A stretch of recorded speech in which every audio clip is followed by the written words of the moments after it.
السلام عليكم ورحمة الله تعالى وبركاته. بسم الله الرحمن الرحيم. الحمد لله رب العالمين، والعاقبة للمتقين ولا عدوان إلا على الظالمين. أشهد أن لا إله إلا الله وحده لا شريك له، ونشهد أن محمدا عبده ورسوله. اللهم صل وسلم وبارك على سيدنا محمد وعلى آله وأصحابه ومن دعا بدعوته واستنى بسنته إلى يوم الدين. فقال الله تعالى: قالوا سبحانك لا علم لنا إلا ما علمتنا إنك أنت العليم الحكيم. اللهم فقهنا في الدين وعلمنا تأويل واهدنا صراط المستقيم واجعلنا من عبادك الصالحين. اللهم اكشف عنا من البلاء والوباء والأمراض والفحشاء والمنكر والطاعون والفتنة. اللهم إنا نعوذ بك من جهد البلاء ودرك الشقاء وسوء القضاء وشماتة الأعداء ولا حول ولا قوة إلا بالله العلي العظيم. Al-Mukarram Al-Muhtaram, Ashabul Fadilah, tuan-tuan imam, pegawai-pegawai syarak, tuan pengusi dan seluruh jawatan kuasa masjid, kepimpinan kampung dan masyarakat, tuan-tuan haji, puan-puan hajah, hadirin wal hadirat, muslimin wal muslimat, mudah-mudahan semuanya dirahmati Allah Subhanahu wa taala sekalian. Alhamdulillah, pertama-tamanya marilah sama-sama kita merafakkan setinggi-tinggi kesyukuran kehadrat Allah Subhanahu wa taala di atas nikmat limpah kurnia Allah mengizinkan pertemuan kita pada pagi ini dan dapat kita menyambung siri perkongsian ilmu kita. Mudah-mudahan apa yang akan kita kongsi pada pagi ini Allah Subhanahu wa taala kurniakan kebaikan dan manfaat kepada kita insya-Allah. Dalam masa yang sama kita doa dengan Allah Ta'ala, mudah-mudahan Allah Subhanahu Wa Ta'ala kurniakan kita kesihatan yang baik, jauh daripada penyakit, daripada musibah, daripada wabak, balak dan sebagainya. Dan kalau ada di antara kita yang diuji dengan sebarang penyakit, mudah-mudahan Allah Ta'ala kurniakan kesembuhan segera dan berikan ganjaran di atas kesabaran mereka menanggung musibah tersebut. Tuan-tuan dan puan-puan yang dirahmati Allah Subhanahu Wa Ta'ala sekalian, disambung lagi kitab kita, masih lagi dalam pasal-pasal yang menghimpunkan dosa-dosa yang berkemungkinan termasuk dalam dosa-dosa besar. Allah Subhanahu wa taala berfirman, "Qul ya ahlal kitab la taghlu fi dinikum ghairal haqq wa la tattabi'u ahwa'a qaumin qad dhallu min qablu wa adallu katsira. وَضَلُّوا عَنْ سَوَاءِ السَّبِيلِ." Artinya, katakanlah wahai Muhammad, wahai ahli-ahli kitab, janganlah melampau dalam agama kamu secara tidak benar, dan janganlah menurut hawa nafsu sesuatu kaum yang telah sesat sebelum ini dan telah menyesatkan banyak manusia, dan juga sekarang mereka telah tersesat jauh dari jalan yang betul. Allah Subhanahu wa taala berfirman menyambung cerita kita minggu lepas. Kita ada baca satu hadis Nabi sallallahu alaihi wasallam minggu lepas bercerita tentang jangan kita melampau dalam agama. Jangan jadi pelampau dalam agama. Agama ni dia bersifat sederhana. Dalam kita mengamalkan agama maka dia jadi sederhana. Sebab itu kita baca dan kita dengar dalam sirah Nabi sallallahu alaihi wasallam, kalau orang yang beribadat terlalu banyak ibadatnya sehingga tidak ada hak kepada diri dia, tidak ada hak kepada keluarga dan orang di bawah tanggungan dia, perkara tersebut dilarang. Bukan maknanya agama tak suka kepada orang yang beribadat secara banyak. Agama suka. Orang yang beribadat cara banyak, agama suka. Tapi syarat kita nak beramal ataupun syarat kita nak melakukan ibadat, dia ada beberapa syarat. Dan di antara syarat utama dia adalah mesti dengan ilmu. Apa keadaan pun dalam kita beribadat, dalam kita mengamalkan ibadat, perkara utama dalam beramal ataupun kita melaksanakan ibadat ataupun kita beragama itu dia mesti dengan ilmu.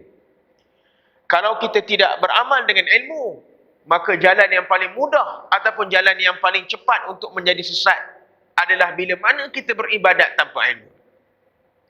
Kalau kita pernah baca kitab Salis Salikin jalan orang-orang bersuluk. Cerita tentang dalam kitab itu ditulis oleh Abdul Samad Al-Falimbani. Ada satu cerita yang dicerita dalam kitab itu tentang seorang lelaki abid. Dia panggil abid. Abid ni ahli ibadat. Namanya Barsisa. Pernah dengar cerita ni? Nama dia seorang ahli ibadat, namanya Barsisa. Barsisa ni tuan-tuan, dia seorang abid, ahli ibadat. Tetapi kelemahan dia dalam bab ibadat, dia tidak beribadat dengan ilmu. Walau bagaimanapun, bukanlah kata jahil langsung, tidak. Ada juga ilmu pada diri dia. Tapi tidak secara patut. Ilmu itu tidak secara total. Walau bagaimanapun, ibadat dia buat dengan cara banyak. Dia seorang abid dan memang dia terkenal sebagai seorang ahli ibadat. Orang yang kuat ibadat. Malah dia dipuji oleh ahli langit kerana banyaknya ibadat dia. Bila mana ahli langit puji dia, kata seorang lelaki namanya Barsisa, hebat ibadatnya, banyak ibadatnya. Maka ahli langit ni ada juga yang bernama syaitan ataupun iblis, ada juga. Ahli langit ni bukan baik je semua, ada juga jahat seperti iblis syaitan. Maka iblis minta izin dengan Allah Subhanahu Wa Taala, dia nak rosakkan ataupun dia nak jahanamkan lelaki yang bernama Barsisa ini. Maka apa yang dia buat tuan-tuan adalah iblis dan iblis ni dia mari jumpa dengan Barsisa dalam keadaan rupa seorang ahli ibadat juga. Oh, dia ahli ibadat ni kadang-kadang dia ada rupa pakai jubah mungkin, janggut, jambang, lawa, serban. Maka iblis ni mari merupa dengan rupa seorang ahli ibadat yang hebat juga. Maka dia mari berjumpa dengan Barsisa, dia minta izin dengan Barsisa. Dia kata, boleh tak tuan, saya nak menjadi tetamu tuan. Dia nak menumpang di rumah Barsisa beberapa hari. Maka Barsisa ni dia orang baik. Bila dia orang baik, dia benarkan. Marilah, dia tak ada masalah. Jadi iblis ni tuan-tuan, dia merupa sebagai seorang lelaki abid, seorang lelaki yang soleh. Dia merupa. Jadi dia duduk di rumah Barsisa, Barsisa pun tengok bagaimana cara ibadat iblis ni. Dalam beberapa hari dia duduk di rumah Barsisa, dia beribadat non-stop. Tak berhenti ibadat ni, tak berhenti. Sehingga kan dia tak makan, dia tak minum, dia tak tidur, dia tak ada apa-apa. Iyalah dia iblis, apa nak makan, nak minum. Dia boleh beribadat beberapa hari tanpa makan, tanpa minum, menyebabkan Barsisa ni dia rasa, aku rasa aku ni kuat dah ibadat, tapi ada lagi orang lagi hebat pada aku sampai tak payah makan, tak payah minum. Sampai tak payah makan, tak payah minum, tak payah uruskan dalam perkara-perkara dunia, tak payah. Menyebabkan Barsisa rasa takjub, rasa kagum. Maka dia mari jumpa dengan iblis ni. Dia tanya, Tuan Syekh, saya tengok Tuan Syekh beribadat beberapa hari ni langsung sampai tak makan, tak minum, tak tidur. Bagaimana kalau sekiranya saya nak jadi macam Tuan Syekh? Dia kata, macam mana nak jadi macam Tuan Syekh ni? Sebab dia ahli ibadat. Bila tengok ada orang buat ibadat lebih daripada dia, dia nak lawan. Maknanya bukan nak lawan cara tak baik. Dia jadi excited, jadi teruja untuk beribadat macam iblis ni tadi yang merupa orang soleh ni beribadat. Maka iblis ni dia kata apa? Nak jadi macam aku ni bukan senang. Bukan sehari dua hari punya kerja, kata dia. Nak jadi macam aku ni bukan sekejap. Dia kata, ada beberapa perkara kalau kamu nak jadi macam aku, kamu kena buat. Maka Barsisa tanya dia, apa yang saya kena buat nak jadi macam Tuan Syekh? Yang pertama dia kata apa? Engkau kena jadi kafir dulu. Oh, dia kata jadi kafir tak boleh. Jadi kafir ni tak boleh, kata dia. Sebab jadi kafir ni dosa besar. Jadi kafir ni barang neraka, kata dia, tak boleh. Kalau kamu tak boleh jadi kafir, kamu kena bunuh orang. Oh, dia kata bunuh orang pun besar, payah bunuh orang ni. Kalau rasa bunuh orang ni payah, ada lagi tak yang kecil? Dia tanya, ada. Berzina. Oh, berzina pun dia kata kalau kita belajar, dia kata saya dalam pengetahuan saya ni, berzina ni dosa besar. Tak boleh buat, kata dia. Dia kata kalau tidak ada satu yang kecil, yang ringan, dia kata minum arak. Maka Barsisa pun duk fikir-fikir, dia kata berzina melibatkan orang, bunuh melibatkan orang, syirik ataupun jadi kafir ni payah. Dia kata tak boleh, nanti kena hukum ataupun dosa besar. Maka dia kata minum arak nampaknya ringan sikit. Maka dia pun ambil keputusan pasal nak jadi ahli ibadat yang hebat ni tadi, maka dia kata okey bolehlah minum arak boleh, no problem. Maka dia pun tuan-tuan berlari ke sebuah kedai arak di hujung kampung. Sampai dia pun order arak. Bila dia minum arak, orang yang tak biasa minum arak ni tuan-tuan, dia cepat mabuk. Dia bukan, kalau dia dah jadi tokoh minum arak, dia okey je. Setin tak jadi apa.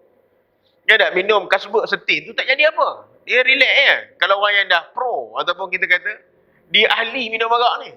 Tapi kalau orang yang tak pernah minum arak, tiba-tiba dijolokkan minum arak, jangan kata minum arak. Orang yang tak biasa. Ya tak? Tak biasa dengan benda-benda macam gitu. Kadang-kadang ubat batuk pun makan boleh jadi khayal.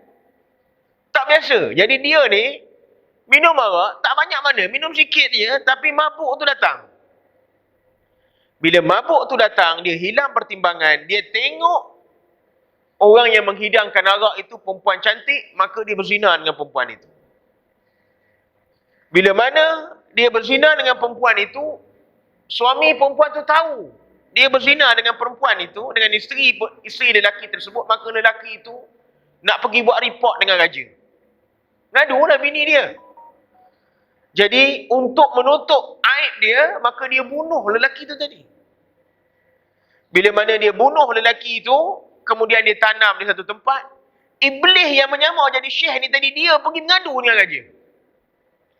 Dia pergi mengadu dengan raja, menyebabkan Barsisa akhirnya ditangkap. Dan bila mana dia ditangkap, dia nak dihukum. Dia diikat di sebatang tiang menunggu hukuman. Maka syekh yang menyamar jadi iblis ni tadi mari jumpa Barsisa. Dia kata, kamu nak tak aku tolong lepaskan kamu? Barsisa kata, tolonglah tuan, lepaskan saya. Saya buat ni bukan sebab apa, sebab saya nak jadi orang baik, dia kata. Kata iblis ni tadi, boleh, aku boleh tolong lepaskan kau dengan syarat kau sujud pada aku. Macam mana nak sujud ni? Tangan dah berikat semua ni. Tangan dah berikat, badan dah berikat dengan tiang, nak sujud macam mana? Kalau kau tak mampu sujud, maka sekadar kau tundukkan kepala sebagai tanda kau sujud kepada aku akan lepaskan kau. Maka Barsisa pun tuan-tuan tundukkan kepala dia sebagai tanda dia sujud kepada syekh ataupun iblis ni tadi. Saat itu Allah Ta'ala perintahkan malaikat cabut nyawa dia. Maka matilah Barsisa sebagai seorang kafir.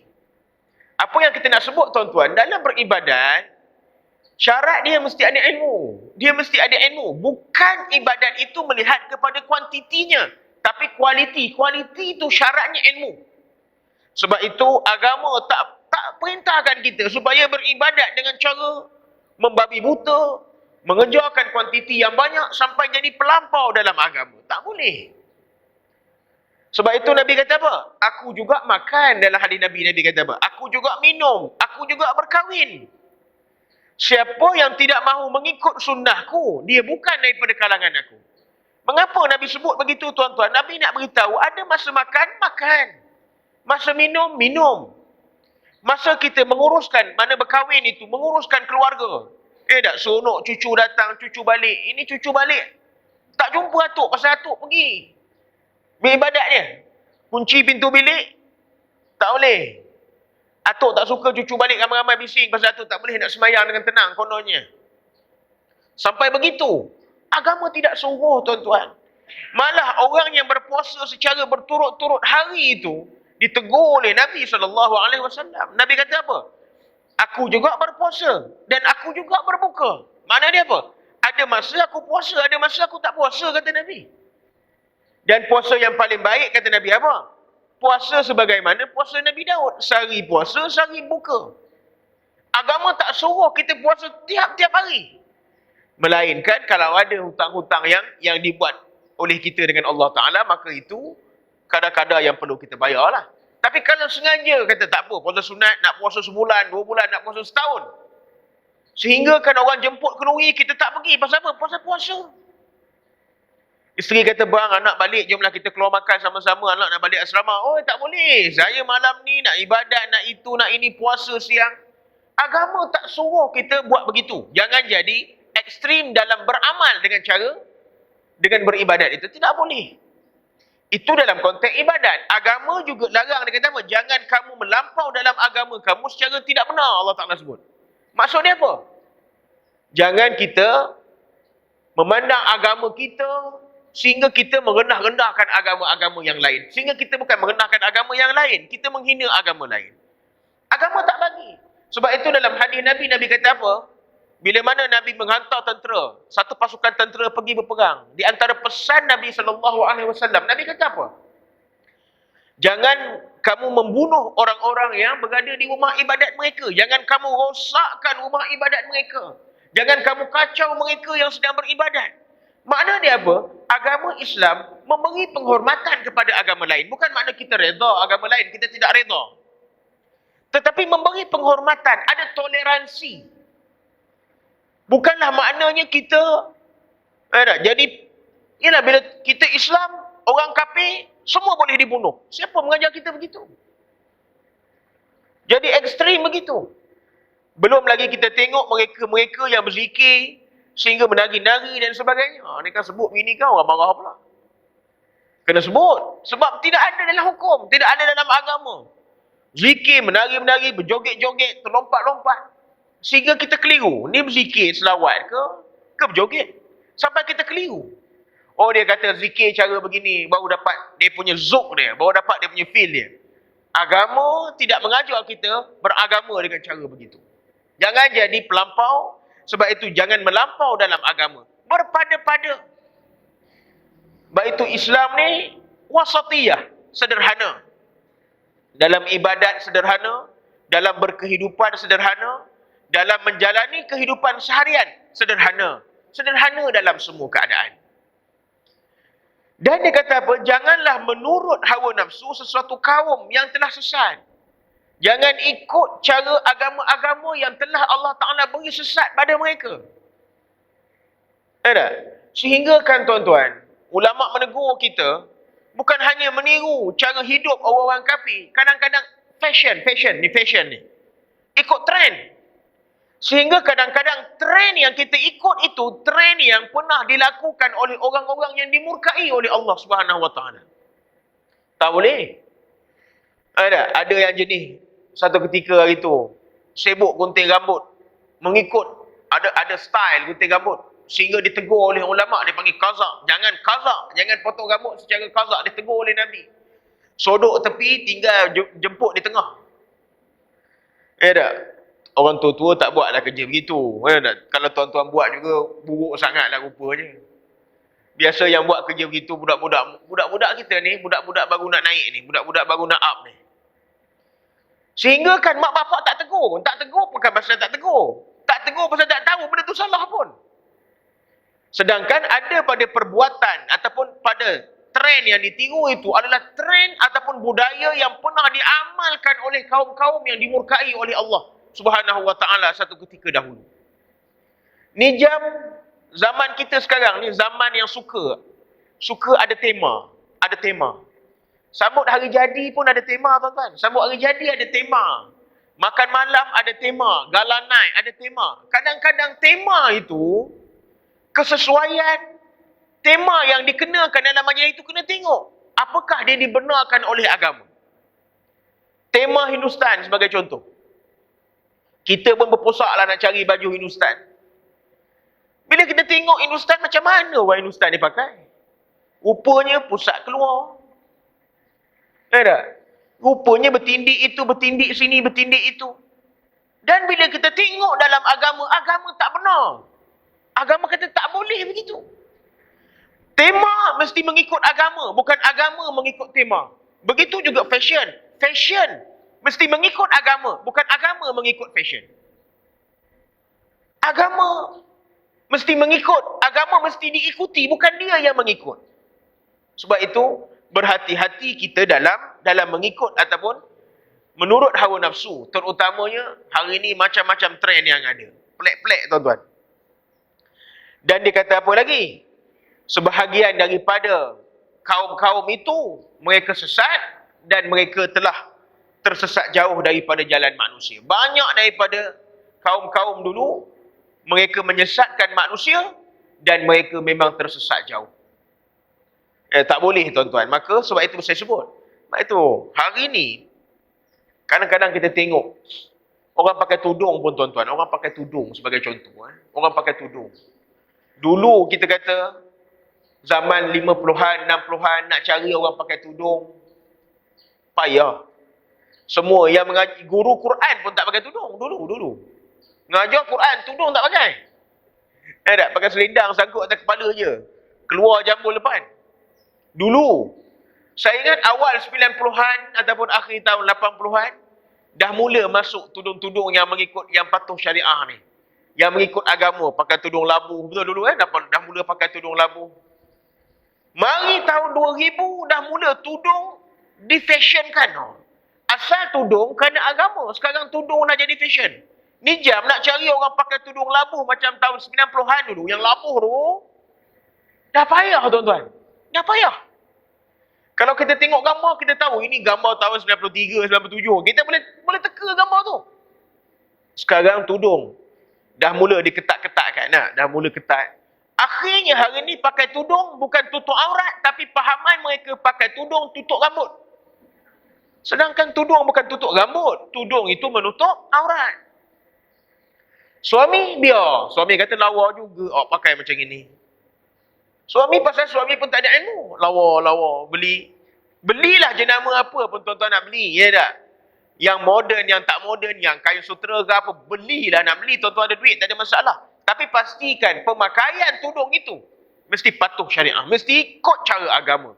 Kalau tidak, kita tersesat jauh. Kalau zaman hari ini pun orang pakai tudung dan tidak mengikut syariat, tuan-tuan boleh bayang zaman cucu kita jadi orang dewasa esok. Macam mana keadaan mereka?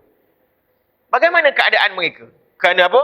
Pengamalan kita hari ini mengikut hawa nafsu. Mengikut trend. Rasa cantik. Tidak beramal dengan ilmu.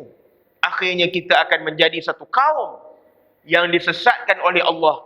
Bukan hanya disesatkan, tersesat dengan jalan yang paling jauh.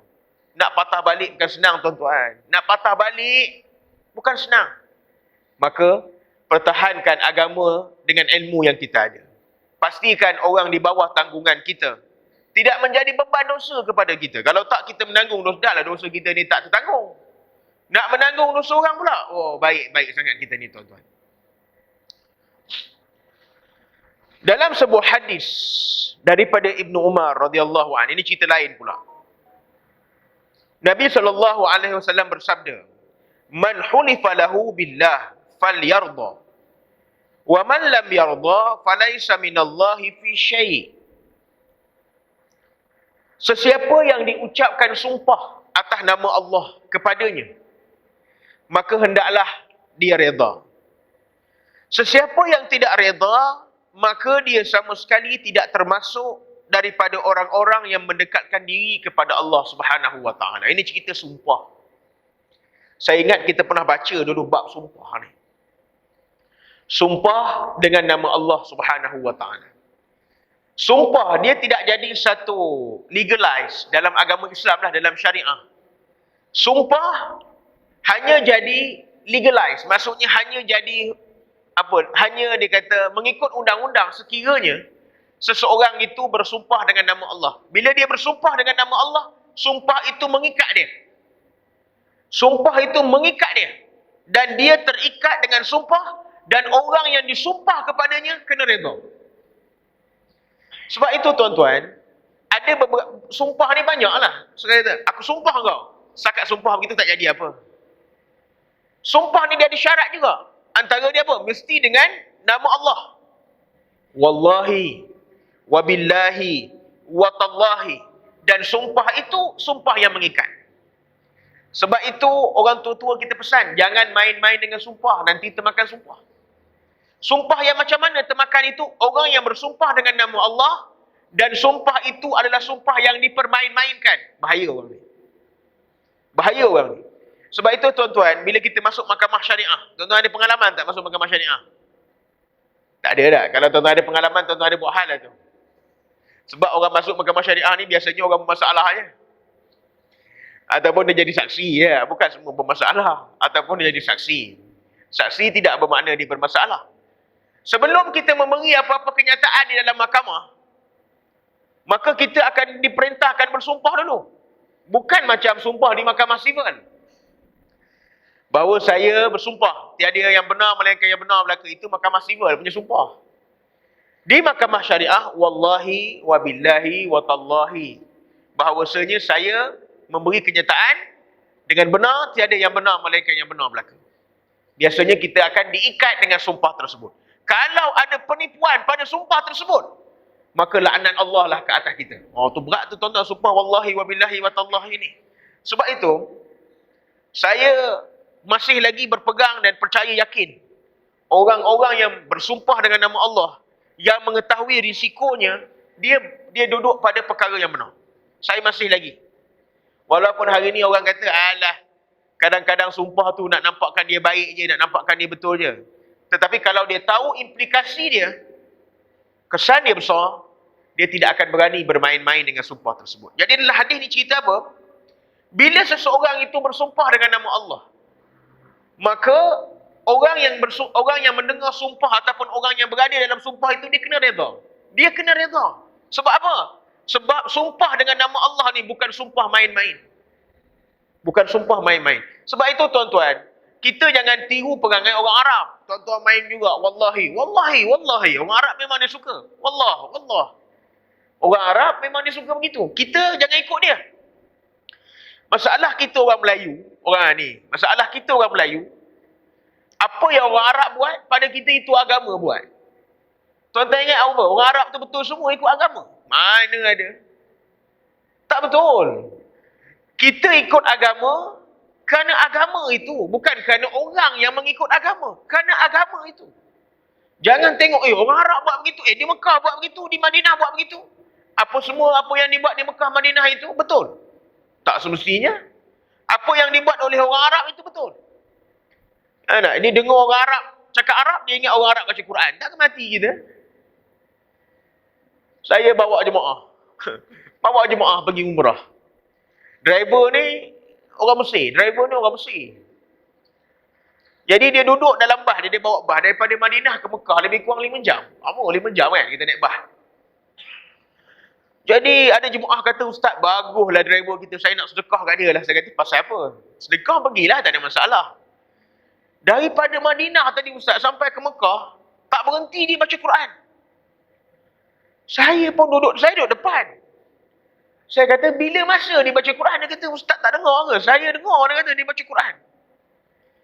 Saya kata, pasti dengar dia baca Quran. Dengar ustaz, tak dengar. Saya kata, saya tak dengar dia baca Quran. Dia kata, daripada Madinah tadi. Daripada Madinah sampai ke Mekah, bukan dia baca Quran. Dia bercakap telefon dengan kawan dia. Tapi dia bercakap telefon dalam bahasa Arab. Orang kita bila dengar orang Arab cakap Arab, ingat baca Quran. Tak pening kepala kita, tuan-tuan. Bahasa Arab, bahasa Quran. Bila dia cakap bahasa Arab, bunyi macam Quran. Jangan ingat Quran. Jangan ingat Quran. Dia tak nampak kawan tu pakai earphone bercakap telefon. Pasal dia tengok orang tu tak pegang. Dia ingat kita style Malaysia. Style cakap telefon jadi pegang. Kat sana tuan-tuan bawa bas ataupun bawa kereta, pegang telefon pakai tangan, nampak dia polis, jahanam lah, habis duit. Tapi kita kata apa? Dia tak boleh, dia tak faham. Orang kita tengok orang Arab buat, di Mekah buat begitu. Di Madinah buat begitu. Sehingga bila kata, kat Malaysia kita tak buat. Tak betul lah kita maknanya. Mana boleh begitu tuan-tuan. Sebab itu, orang Arab memang dia suka. Kadang kita tanya dia. Dia kata, ini paling murah. Kalau kamu pergi cari tempat lain, sini paling murah. Wallah, dia kata, kita pun, ni sumpah betul ni. Temerang tuan-tuan. Kita beli kat dia, pergi kedai sebelah lagi murah rupa. Jangan tiru cara dia yang main sumpah. Wallah, wallah, wallah ni. Di tempat kita faham agama, sumpah yang bersangkut ataupun sumpah yang berkait dengan nama Allah bukanlah sumpah-sumpah yang boleh dijadikan mainan. Sebab itu apa? Bila mana seseorang itu bersumpah dengan nama Allah, dalam keadaan dia tahu yang disumpah itu nama Allah dan dia tahu nama Allah itu bukanlah mainan, dia tahu bagaimana implikasi dia bersumpah dengan nama Allah, maka kita kena redha dengan sumpah dia tersebut. Kita kena redha. Jadi tuan-tuan nak sumpah pun janganlah sumpah benda-benda yang kecil-kecil. Jangan sumpah benda-benda yang kecil. Jangan sumpah benda-benda yang kecil-kecil. Isteri tanya, abang balik kedai tadi, balik beli ikan tadi, singgah kedai tak minum? Pasal dia dah warning dah, abang balik ni kan jangan singgah kedai minum, saya dah buat lemping. Semalam kau main bising nak lemping, hari ni dia pun buat lemping. Kita pula tuan-tuan, tak boleh kalau tak kena tarik kedai, dia jadi huru-hara hidup. Dia mesti minum walaupun seteguk dua teguk, tak boleh. Tak boleh dah. Oh, jadi isteri kata, abang kalau betul abang tak minum, sumpah dengan nama Allah. Tak payahlah. Sampai ke minum kedai pun tuan-tuan nak main sumpah-sumpah begitu. Tak payah. Itu bukan perkara yang besar pun nak dia sumpah-sumpahkan. Bukan perkara yang besar pun nak dia sumpahkan. Kita pun, wallahi, tak minum kedai hari ni. Oh, sampai begitu sekali tak perlu. Sumpah dengan nama Allah, dia sumpah benda-benda yang besar-besar saja. Sumpah benda-benda yang ada kesan besar saja. Kalau setakat minum kedai, kalau dia minum pun, dia balik kedai, dia makan lagi lemping, telima dan keping. Okey je, apa masalah dia? Sampai nak bersumpah-sumpah. Jangan main-main dengan sumpah nama Allah. Kalau dia tidak reda, bila mana orang tu dah bersumpah dengan nama Allah, dan orang yang bersumpah itu yakin, dia tahu kesan dia bersumpah dengan nama Allah, kita tak percaya ataupun kita tak reda. Kata Nabi apa? Dia sama sekali tidak termasuk daripada orang-orang yang mendekatkan diri kepada Allah. Bila mana orang bersumpah dengan nama Allah dan dia tahu kesan dia, maka kita kena reda dengan sumpah itu. Kita jangan petikai lebih-lebih sangat. Oh, ini semua. Jangan. Selagi mana dia bersumpah dengan nama Allah, selebihnya Allah Ta'ala punya kerja. Bila orang bersumpah dengan nama Allah, sebenarnya dia menyerahkan kepada Allah. Maka Allah Ta'ala lah akan memberikan kepada dia segala-gala yang patut Allah Ta'ala beri pada dia. Kalau dia menipu, tunggu laknat Allah ke atas diri dia, dunia akhirat. Jangan main-main tuan-tuan. Sebab itu kita pernah dengar cerita, orang yang bersumpah dengan nama Allah, kemudian dia menipu. Dia mempermainkan sumpah itu dengan persendakan sumpah itu. Ada yang sampai muntah darah. Ada yang sampai macam-macam mudarat lah datang pada dia. Jangan main-main dengan sumpah dengan nama Allah Subhanahu Wa Taala. Sebab itu dalam agama, dia kata apa? Al-bayyinatu 'alal mudda'i wal yaminu 'ala man ankar. Seseorang al-bayyinatu 'alal mudda'i. Orang yang menuduh dalam kes syariah, orang yang menuduh seseorang, al-bayyinatu 'alal mudda'i. Dia perlu bawa saksi. Orang yang menuduh bawa saksi. Wal yaminu 'ala man ankar. Orang yang dituduh, bila mana dia nak menafikan tuduhan tersebut, 'ala man ankar, dengan sumpah. Dengan sumpah. Orang yang dituduh, orang yang menuduh itu, contoh, dia menuduh seseorang. Katalah dia menuduh seseorang itu tidak beri nafkah. Dia kata apa? Dia tak beri nafkah pada saya. Maka dia perlu bawa bukti. Dia kena bawa bukti. Mana bukti dia tak beri nafkah kat awak? Tengok anak berat badan naik tiap-tiap bulan. Awak tak kerja, tengok cara bergaya, berduit gayanya. Tapi tak kerja, siapa yang bagi awak duit? Dia menuduh, dia kena bawa bukti. Tapi kena ingat, orang yang dituduh, bila mana dia nak menafikan tuduhan, wal yaminu 'ala man ankar, maka dia kena bersumpah. Bila dia bersumpah tuan-tuan, maka sumpah dia akan diterima pakai oleh mahkamah. Itu dia, kita kena reda. Kita kena reda dan jangan pertikai orang yang bersumpah dengan nama Allah. Ini karut ni, ini semua gula-gula ni. Sehingga kita pula mempersendakan orang yang bersumpah dengan nama Allah. Kata Nabi apa? Dia sama sekali tidak termasuk dalam keadaan orang-orang yang mendekatkan diri kepada Allah. Kenapa? Kita yakin, kalaupun dia berbohong dengan sumpah nama Allah, Allah Ta'ala akan beri balasan pada dia. Dia ada beberapa perkara tuan-tuan yang kita kena letak yakin pada Allah Ta'ala. Ada beberapa perkara. Yang pertama, soal takdir. Ni kena letak yakin pada Allah Ta'ala. Letak yakin. Kalau Allah Ta'ala beri sakit, takdir kita pada sakit mungkin ada baiknya pada Allah Ta'ala. Kena yakin. Sama juga macam kes orang bakar Quran di Sweden baru ni. Kita mengamuk makan nak gila kita kat sini. Sampai hari ni pun tak habis lagi rupa. Saya ingat dah habis dah isu ni. Mengamuk dekat kampung, hentak meja kat kedai makan. Maknanya hari tu cara dia mengamuk kat kedai tu, kalau ada orang Sweden melintah depan dia, memang mati orang tu. Memang matinya kena pukul. Dia tak kira dah orang tu bakar Quran tu, yang penting orang Swedennya memang kena hari tu. Sampai boykot produk Sweden. Boykot semua. Sampai boykot. Orang kata apa? IKEA. Ada? IKEA tu produk Sweden. Sampai tak pergi IKEA. Haram pada dia. Nak tengok berapa lama dia nak haram benda tu. Tak lama. Kalau orang rumah dia lalu depan IKEA, singgah kejap bang, memang dia berhenti juga. Cuma kita nak kata apa? Saya, bila orang tanya saya, hari tu ada wartawan jumpa saya. Ambil statement, ambil kenyataan sikit. Saya sebut benda yang sama, saya kata. Abdul Muttalib, dia jadi Rais Mekah. Dia jadi pemimpin Mekah, jadi ketua Mekah. Bila mana Abrahah bawa bala tentera daripada Mekah, daripada Yaman, nak serang Kaabah, nak runtuhkan Kaabah. Dia bukan nak serang orang Mekah. Abrahah datang dengan bala tentera, dia bukan nak bunuh orang Mekah. Dia cuma nak runtuhkan Kaabah. Tapi bila mana dia sampai di Mekah, belum masuk Mekah lagi. Dia duduk di satu kawasan, nama dia Wadi Muhassir. Tidak jauh daripada Wadi Muhassir. Tidak jauh daripada Mina. Di antara kerja jahat yang dibuat oleh Abrahah ketika itu adalah dia rampas ataupun dia curi unta-unta milik Abdul Muttalib. Dia curi, dia rampas unta milik Abdul Muttalib ni, dia rampas. Abdul Muttalib ni tuan-tuan, bila tahu unta dia dirampas oleh Abrahah, maka dia pergi jumpa Abrahah. Bila mana dia datang masuk ke dalam kemah Abrahah, dia jumpa Abrahah tanya, apa yang tuan mahu?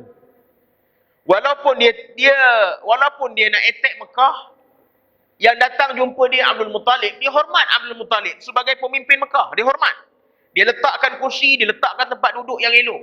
Dia kata duduk. Dan dia bercakap man to man talk antara pemimpin dengan pemimpin. Maka bila mana dia tanya Abdul Muttalib, tuan datang ni tuan nak apa? Maka Abdul Muttalib kata apa? Unta yang kamu rampas tu adalah unta aku. Jadi aku datang ni, aku nak minta kamu pulangkan balik unta aku. Abrahah ni tuan-tuan, pandang Abdul Muttalib, pandang. Kemudian Abrahah kata apa dekat dia? Dia kata, hari ni kamu datang jumpa aku, kamu hanya memikirkan unta kamu yang dirampas. Sedangkan aku datang hari ni bukan nak rampas unta kamu sangat. Aku datang ni nak runtuhkan Kaabah. Sedangkan kamu pemimpin Mekah, sepatutnya kamu jumpa aku, kamu merayu dengan aku supaya aku cancel runtuh Kaabah tu. Sepatutnya kamu datang merayu dan berbincang dengan aku supaya aku tak runtuhkan Kaabah. Tapi hari ni kamu datang hanya bincang soal unta kamu. Jawapan Abrahah, jawapan Abdul Muttalib, jawapan yang paling hebat lah tuan-tuan. Dia kata apa? Unta yang kamu rampas tu, unta tu tuan dia aku. Unta yang kamu rampas tu, tuan dia aku. Sedangkan Kaabah tu, bukan aku tuan dia. Kaabah yang kamu nak runtuh tu, bukan aku tuan dia. Aku cuma menjaga ternakan aku kerana aku tuan dia. Kaabah dia ada tuan dia. Tuan dia tentu jaga dia. No problem kata dia. Pulang balik unta aku. Kaabah tu tuan dia ada, tuan dia jagalah. Maka dipulangkan balik kambing unta-unta milik Abdul Muttalib, dan Abdul Muttalib ambil balik unta dia, bawa balik ke Mekah, simpan elok-elok. Kemudian Abdul Muttalib suruh orang Mekah ni pergi ke bukit-bukit untuk melindungi diri kerana Abrahah nak attack Kaabah. Tak berapa lama daripada itu, dalam hari yang sama, maka Allah Ta'ala menurunkan, memerintahkan, dia kata, tarmihim bihijarati min sijil. Bawalah burung-burung ababil daripada api neraka, membawa batu-batu daripada neraka sijil. Apa yang saya nak sebut dengan tuan-tuan, sama juga macam Quran ni. Memang kita marah orang bakar Quran, macam Abdul Muttalib. Dia marah nak runtuhkan Kaabah. Don't worry. Quran itu ada pemiliknya. Dia ada empunya dia. Percayalah. Kalau dia tak kena sekarang, akan kena juga. Ikut mana nak lari, kena.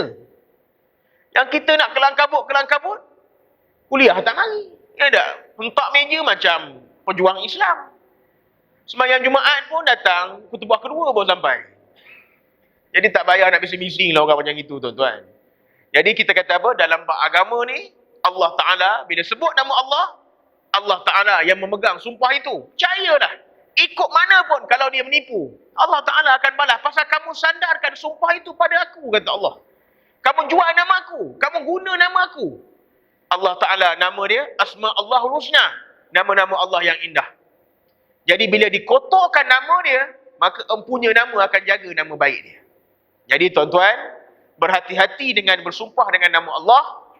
Berhati-hati mempersendakan sumpah-sumpah dengan nama Allah Subhanahu Wa Ta'ala ini. Supaya apa? Supaya kita tidak termasuk dalam mereka-mereka yang dimurkai oleh Allah Subhanahu wa taala. Wallahu alam. Kita berhenti dulu setakat ni tuan-tuan, mudah-mudahan beberapa perkara yang sempat kita kongsi pada pagi ini Allah Taala kurniakan kebaikan kepada kita. Yang baik semuanya daripada Allah, yang tidak baik itu lemah jaya dhaif diri saya sendiri. Aqulu qawli hadza wa nastaghfirullahal azim li wa lakum. A'udzubillahi minasyaitonir rajim. Bismillahirrahmanirrahim. Alhamdulillahi rabbil alamin wassalatu wassalamu ala asyrafil anbiya'i wal mursalin wa ala alihi wa sahbihi ajma'in. Allahumma anfa'na bima 'allamtana wa 'allimna ma yanfa'una wa zidna 'ilma. Allahumma ij'al jam'ana hadza jam'an marhuma wa tafarruqana min ba'dihi tafarruqan ma'suma wa la taj'al fina wa la ma'ana wa la man yatba'una syaqiyan wa la mahruman wa la matruda.